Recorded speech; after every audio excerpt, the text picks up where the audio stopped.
este que hemos visto, que son como cosas muy variadas, que ha habido que grabar muchísimos días, como os podréis imaginar, etcétera, ¿cómo haces para plantearte qué tienes que grabar, qué no tienes que grabar, cómo haces las entrevistas, luego todo eso cómo lo juntas?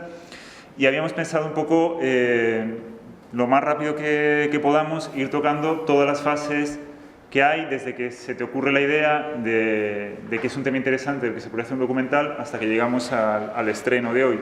Todo este documental surge por sugerencia de un colaborador habitual nuestro, César Arnaiz, que nos propone que por qué no hacemos un documental sobre el mar y un poco donde la gente vinculada al mar pues nos hable de su relación con su profesión o con lo que sea que desarrolle en el mar. A nosotros nos gusta mucho la idea, además hasta el momento todo lo que habíamos hecho era, digamos, de interior y nos apetecía pues volcar nuestra mirada hacia el mar. Lo primero que hay que hacer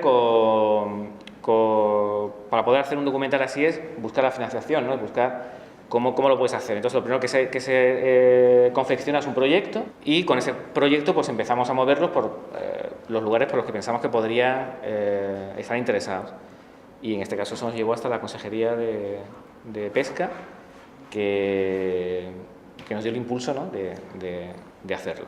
Y también nos facilitó contactos, que fue muy importante, e incluso documentación, porque lo primero que uno hace una vez que ya sabe que el proyecto sale adelante es documentarse. Y de la pesca en Cantabria hay muy poquito.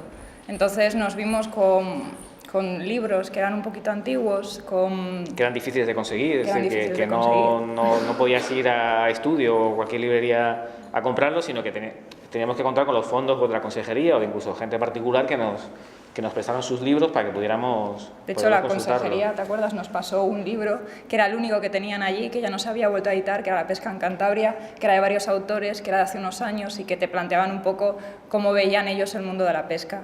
De la mar se habla poco, se ha hablado poco y queríamos como cubrir ese hueco que existía. Con toda esa información vamos viendo qué temas son los que van a aparecer en el documental. Un poco vas imaginándote, bueno, pues aquí va a haber una parte pues, donde hay que hablar de la explotación, aquí hay una parte donde hay que hablar de tal. Entonces lo que se hace es, para obtener esa información y que nos la cuenten ellos, porque a nosotros lo que nos estaba interesante era eso, ¿no? que el vehículo conductor fueran los propios marineros o la propia gente relacionada con la mar, es elaborar unos cuestionarios, una serie de preguntas para obtener esa información. Al principio hacemos un cuestionario muy abierto. Hacemos cuestionarios personalizados, es decir, no es lo mismo entrevistar a Luis Moro, que estaba en pesca de bajura, que estaba en Comillas, en un sitio específico, que hacerlo pues, a un patrón del barco o al presidente de una cofradía o incluso a un político. Con la documentación se hacen unos cuestionarios, nos imaginamos un poco cómo sería el documental para poder hacer esos cuestionarios y luego lo que vamos es, empezamos a localizar a gente para entrevistar, a visitar los puertos, a ponernos en contacto con cofradías, a hacer llamadas de teléfono. Nos hemos recorrido todos los puertos pesqueros y eso lleva muchísimo tiempo. Toda la costa cántabra, abarcar todas las artes de pesca. Y los puertos, que cada puerto es diferente, aunque aquí esto no quede reflejado.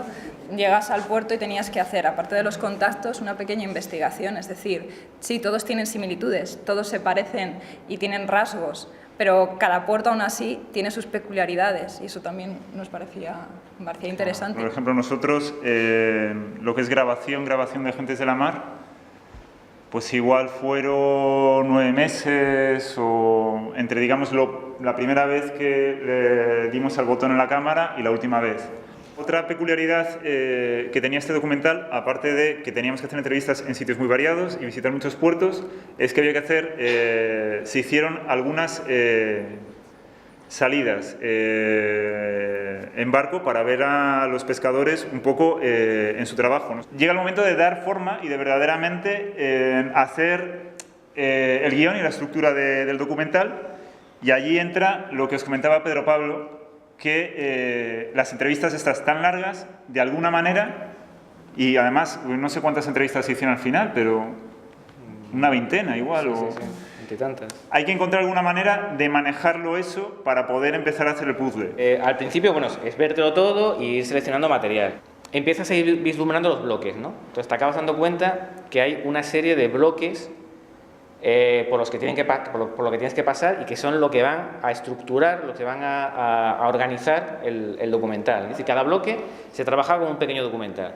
Y una vez cada bloque estaba bien, es decir, cada bloque ya se entendía, no necesitaba más nada, era una pieza de por sí, pues lo que hacíamos era que los juntábamos todos y hacíamos lo que era el documental ya entero, ¿no? Sí. Yo he sido el montador del documental, entonces lo que yo hacía era, ellos me iban mandando sus bloques, bien en papel, o bien Pedro Pablo me lo mandaba ya, esos trozos de entrevistas montados, es decir, la imagen puesta una detrás de otra, y yo lo que hacía era coger esas estructuras y darle forma en el sentido de que lo que ellos me pasan son simplemente declaraciones de gente hablando, y entonces hay que buscar planos para completar las declaraciones, planos que se ven mientras alguien habla, o igual pausas que se hacen y uno está hablando de una cosa, de repente se calla y vemos un trozo del Tonetti 2 yendo por el agua. Una vez tenemos lo que es la estructura del contenido,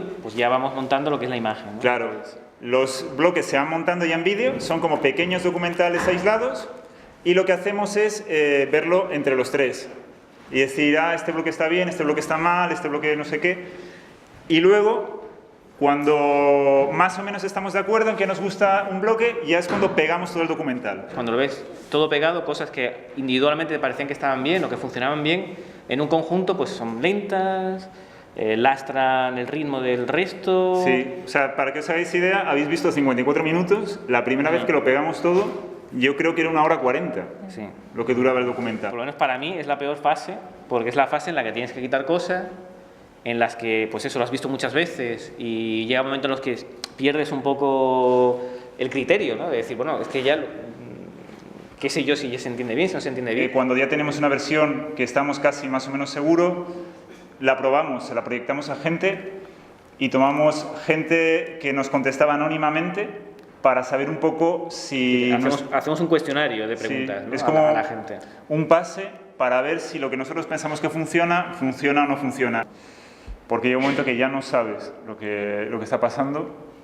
Y nada más, pues ya una vez que eso está cerrado, pues se cierra el montaje, el músico hace la música, porque lo que oís aquí es música de prueba que utilizamos para estas versiones, ponemos los carteles, se hace el diseño gráfico que corrió a cargo de Visual, por cierto, en este documental, y se hacen un poco ya procesos finales, pero bueno, ya una vez que se cierra el montaje, todo lo demás viene un poco dado.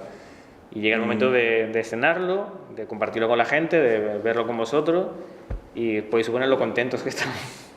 Y cansados. Por un lado, de verlo terminado, ¿no? De decir, bueno, pues esto ha llegado a buen puerto, y bueno, y de poder ya, pues, compartirlo con la gente y que la gente lo vea, ¿no?